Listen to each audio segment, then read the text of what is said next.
Throughout my many years of consulting jewelry stores throughout the country, I've flown home on the airplane wondering, how can I help these people? Because a lot more needs to be worked on besides just their marketing or their sales training. There was something at a much deeper level. And I am so excited to introduce Suzanne Qualia, who I've run into through my seeking and my passion for getting to how to fix this. What can a business do today that wants to improve its culture? You know, it's what you described in the beginning, and as you just were talking a minute ago, a model came to mind, and it's the difference between doing and being. We get caught up a lot of times in the things we're doing, and we forget about who we're being. Mm-hmm. And culture is all about who we're being.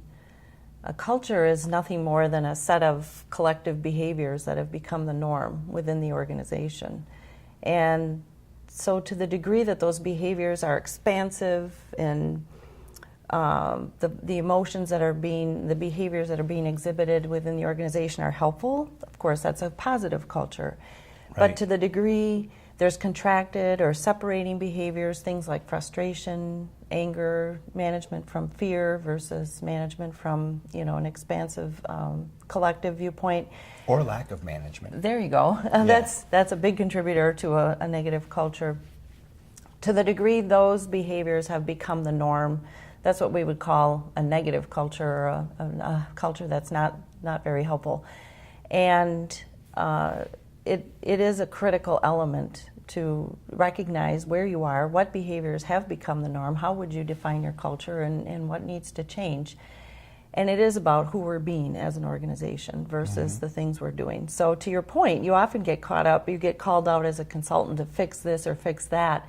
And we can change processes and procedures. We can revamp, this process or that process, but to the degree the being around it is off, it's only going to be so successful. Right. You see certain organizations that have this very defined leader that everybody can get behind and everybody kind of follows that culture. And that's where the world is moving toward. You mentioned leadership style. Well, there's a little bit of history with that, and it goes back to the military. There's a militaristic type of leadership where it's hierarchical, command and control. I'm the leader, so do as I say, and not necessarily as I do, but just do it because I told you to. Right. And then we've shifted into a kind of a mercenary leadership style where it's all about the leader, and so it's about driving results, drive, and over-focus on shareholder, if you will, and not enough focus on the many stakeholders within the organization. And now, we can blame it on the millennials, we can blame it on whatever, but I think it's a very good shift and a needed shift where we're recognizing that it's more of a conscious leadership style that's required in order to really make organizations successful. So it's that shift. And so what creates that shift? Well, it's all about mindset. And it's about giving up the old and taking on the new and being comfortable with that and having the process and tools to work through that discomfort. Right. I often talk about a pill. A pill is something that we write a check for that we think is going to solve our problems. Mm-hmm. What types of things do we fall into that are a pill for a company that we spend money on but doesn't work? Mm-hmm. Well, there's a lot. I think companies have done a lot of investing in training and education and different programs and different consultants, and sometimes not have achieved the results they want to. The company isn't taking advantage of the full behavioral shift model and the full neuroscience model, which says it starts with new thinking. The brain, there's three brains. There's the neocortex, our thinking brain, there's our limbic brain, our emotional brain, and then there's our cerebellum, our subconscious. And in order for a true behavioral shift to occur or true change to occur, you've got to work it through all three brains. And so that's where training often falls short. And that's where some of these books on positive thinking fall short, because you can change your thoughts. You can go to a seminar and say, well, I've learned all this new knowledge, and boy, all these concepts sound great. But often what happens is those books get put on the shelf and it's business as usual. You fall back into your old habit patterns. In order for true change to occur, you've got to use all three brains, and you have to unleash the power of all three brains, and it's totally possible. And neuroscience, the emerging research in neuroscience is affording us all the processes and tools that we need in order to do that. So there is no magic pill. There is no quick fix. Knowledge is the precursor to experience, and experience creates change. And so that can take time, and it can be a longer process. And so either companies don't recognize it's a full-scale, have to take it through all three brains, and this could take a little time, and they don't have the patience for that. They're looking for the quick fix. They don't give the organization the time it needs in order to really incorporate some of these change behaviors. And that's why cultures don't change, because often it's a memo from the top. You know, our new values are this, and our new purpose statement is that, and so go forth and start living that. And that sounds good, but again, it's about giving people the process and tools in order to really make that a reality. Dr. Joe Dispenza says we can change in a period of severe stress, or we can change in a period of delight and pleasure. I like the delight and pleasure part myself. But he also talks about changing the physical neural pathways in our brain. And that to me, like I said, when I was flying home, thinking, how am I going to help these people? If I knew how to do that, now I can really truly help people. Your program can change those neural pathways. Absolutely, right? Yes. The work of Dr. Joe Dispenza has been put and packaged into a very simple process model and tools that teams within corporations, nonprofits, any sector really can gain the benefit of this. It's in a way that people can really understand how to really invoke the power of their brain and how to change these neural pathways. It's all based on, it's based on the deep research of Dr. Joe Dispenza, but also collaborated by many others as well in the world today. But it's based on a couple of basic principles. One is metacognition, where we can become the observer of our thoughts and actions. We aren't necessarily defined by our current thoughts, our current emotional response patterns. We have the ability to step back and become that observer. That's called metacognition. And that's, again, emotional intelligence, the ability to become self-aware. Then secondly, the other big key to this is the concept of neuroplasticity. Years ago, the research pointed to the fact that we're hardwired. You mentioned earlier that we're a product of our past experiences, and the thinking was that we were forever doomed. So if we harbored negative thoughts or negative emotions regarding those past experiences, that's what we were going to carry forward with us for the rest of our lives. And we now know that's not true. We can change. Right. So neuroplasticity says, and it's based on the Hebbian law. Donald Hebb was a neurophysicist in Canada in the 70s. What fires together wires together. So what causes our neural pathways to fire is new thoughts, new choices, new experiences, new actions that create those experiences. And that experience of success or achieving your vision or your goals creates more energy. It's an energetic shifting of those neural pathways.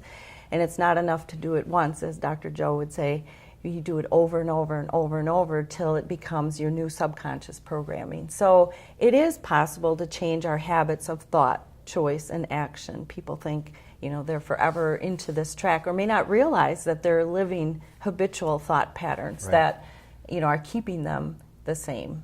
But if we change our thoughts, our habits, our emotions, and our actions, we change the world. We change our environment. Yes.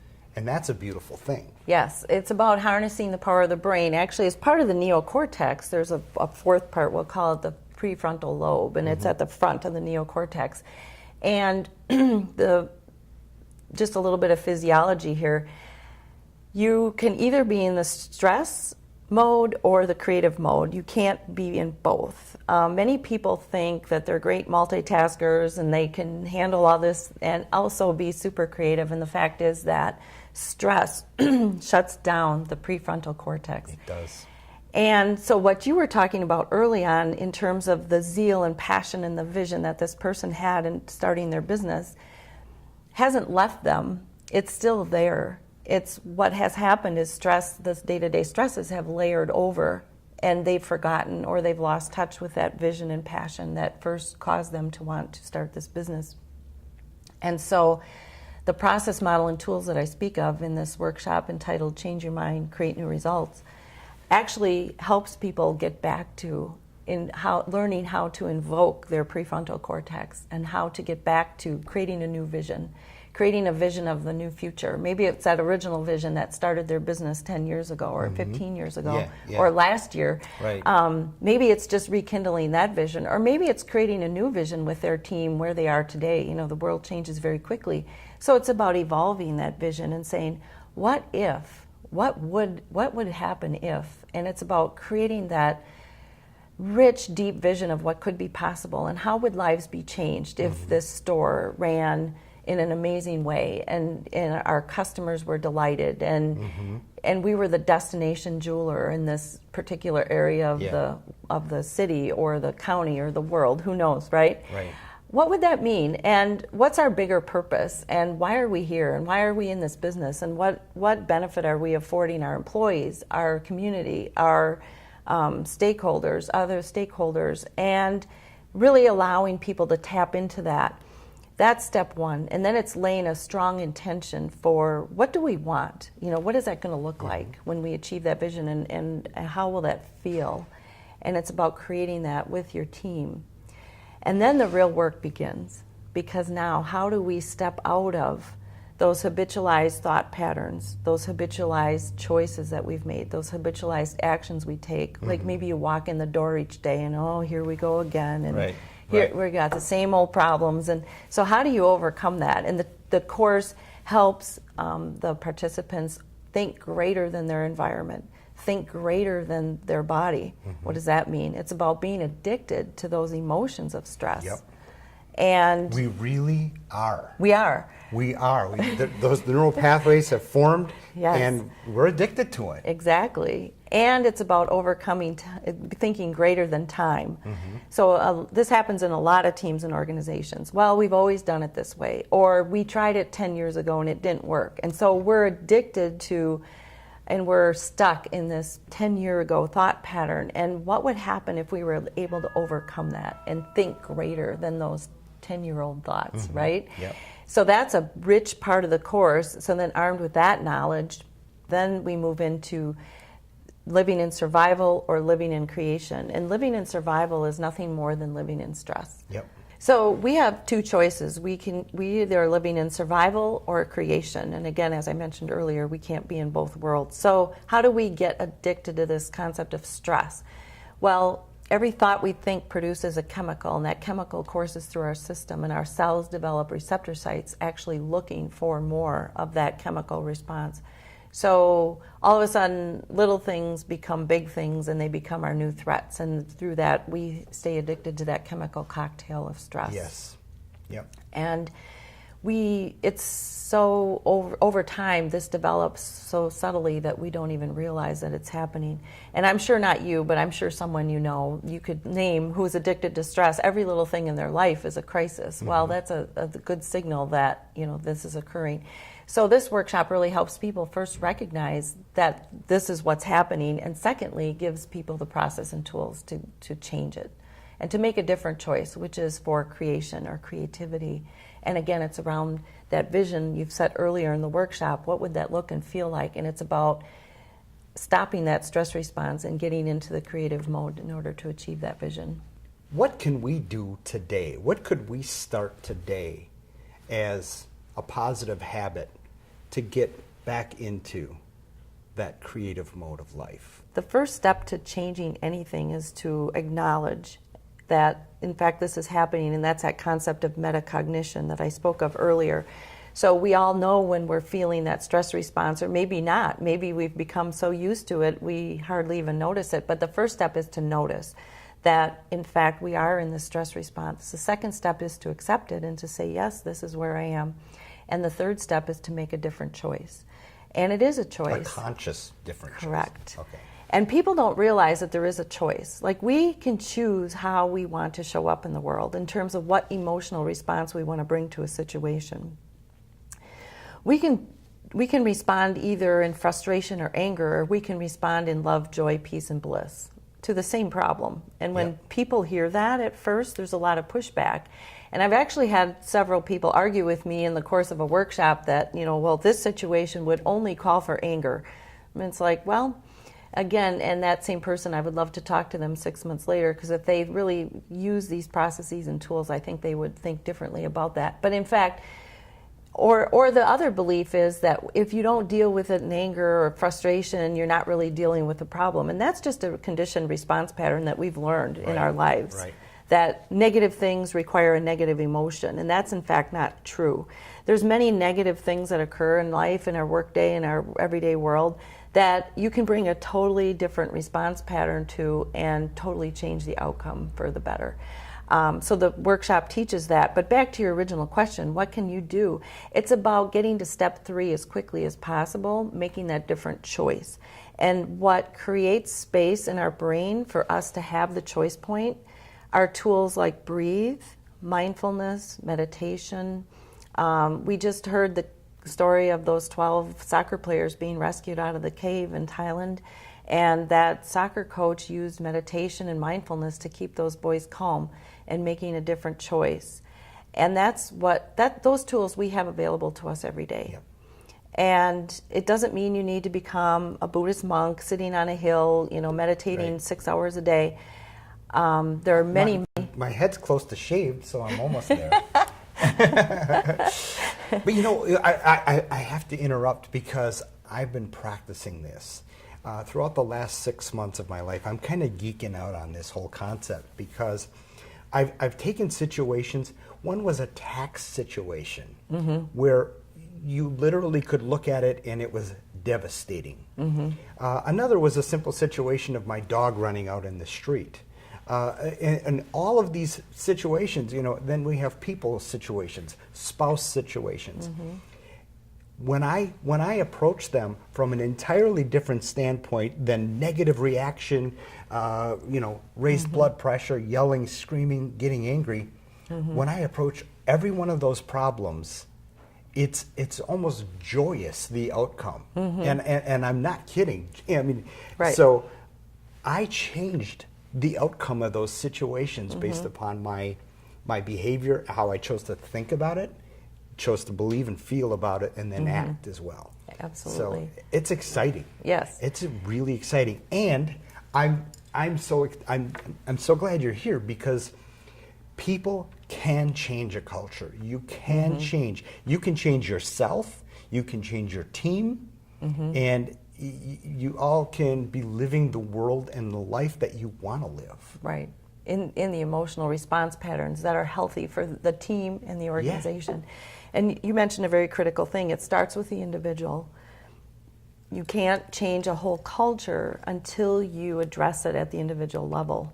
And many teams and organizations are hesitant about that because there isn't a wide array of tools on the marketplace that really help, at the individual level. And that's what I think the beauty of this particular workshop, Change Your Mind, Create New Results, offers is it's change at the individual level, and then that same process and model works at a team level. Yeah. So you don't have to learn a whole new different process model and tools. It just, you apply it at different levels within the organization. And then what you have, which I've seen is really exciting, is you have everybody kind of speaking the same language. Absolutely. Not only do you have the same language, but you have the same vibrations. You've got the same culture happening. Exactly. And there's a peace and, dare I say the word love and respect for one another then. Absolutely. So I'm excited. Now, is this a 2-day program?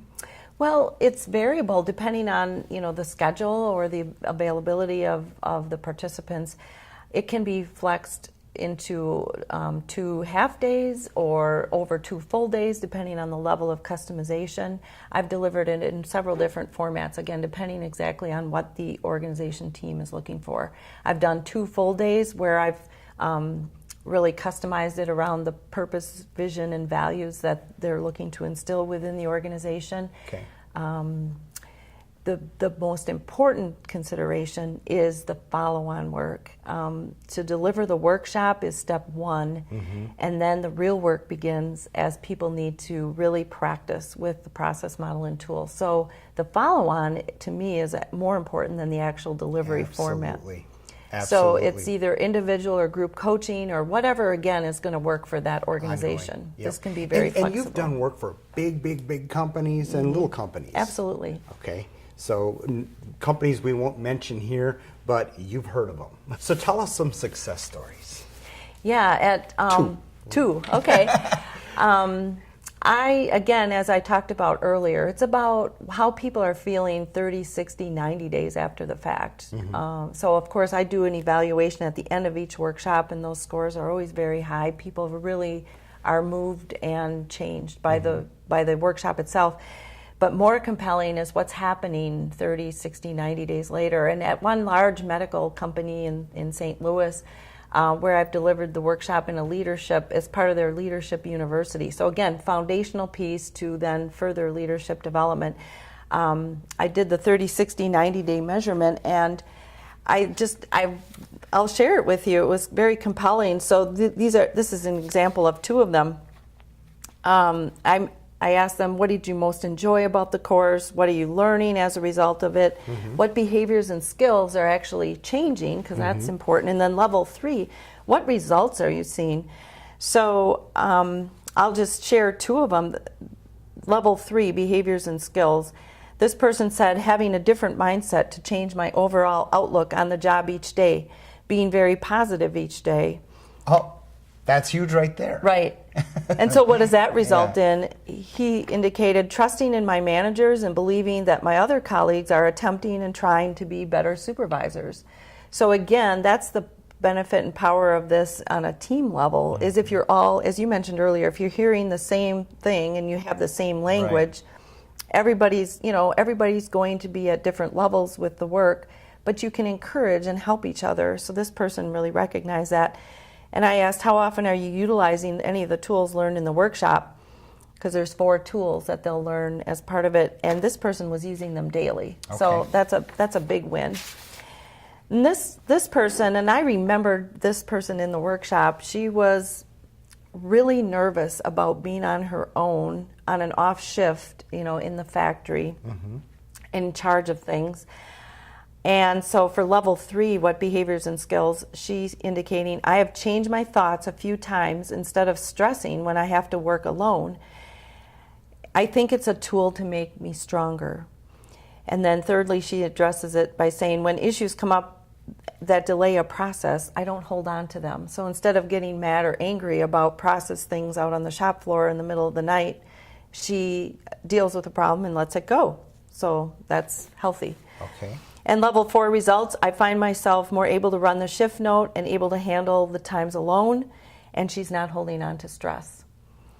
And she's using the tools weekly. So these are 30 and 45-day metrics as a result of this workshop that I delivered. And I've had similar testimonials at other companies. Again, the key is the follow-on after the workshop. People really, and that's always the key. It is. Yeah. I talked earlier about the pill. We take the pill, we write the check. Right. We don't follow through. We don't even take the whole prescription. Right. Or we cut it in half and take half. Yeah. But because we want it self-managed, we want it to fix itself. Right. And that's why we write the check and think the problem's going to go away. But your program and this process it's a purposeful process that takes engagement, it takes follow-through, follow-on, as you say, and but it works. It really works, and I'm excited about this. So are there good people? Are there bad people? How do we? That's a very. And I think we look in organizations right now. We very quickly label people good or bad. Right. Right. And it sounds to me like through this process, through this awareness, we can. We can get rid of some of those labels. Absolutely. There's 2 parts to that, and you mentioned we think they're good or bad. Again, that's perception on the part of the peer, the leader, the manager, wherever that interaction is occurring. It's about beliefs that we formed over time that may not be true. And again, that's neurologically explainable from the standpoint of, we are bombarded constantly with many different stimuli. And so our brain is trained to filter. We filter things. And then we see something and we compare it to an experience from our past in order to make, a quicker decision. Yeah, and our amygdala attaches a meaning Exactly. or a feeling to that. Exactly. And then that's From the recorded. past. Yeah, and that's recorded. Right. So we see somebody hanging out by the water cooler too long, and we immediately go to our old belief system that says, Yeah. they're just wasting time and they're not being productive. Right. And we jump to conclusions. So Right. that's one part of it. And the second part of it is, from the standpoint of someone standing by the water cooler, what are they bringing to the table? Again, same thing. It's old belief patterns, old habits. So my belief, people are inherently good. They are. And we are all born into this world in a state of perfection. And we are born to live in love, joy, peace, and bliss. And so what causes us to move away from that natural or true self or true state? And again, it's these conditioned behavior patterns of thought, choice, and action over time that we've learned and taken on as true. Not every thought we have is true. Not every belief we hold is true. And so it's about really, again, metacognition, stepping back and saying, okay, what's working for me and what isn't? And maybe there's some things it's time to give up. And so again, it's about developing the tools and the process and the models to be able to invoke that process and make some different choices. Yeah. At our core, I believe that we're inherently good. And we've become conditioned to step away from living in that true state, in that true self state. And that's, again, why I'm so passionate about this work, because I believe it offers the way out, if you will, for anyone who wants to move away There is from a way out. that There is a negative way out. state. I mean, let's take a 3-year-old running along the sand on a beach, okay? Some people may look at that and recall an experience earlier in their life where that child ran into the water and drowned and got sucked away by a rip current.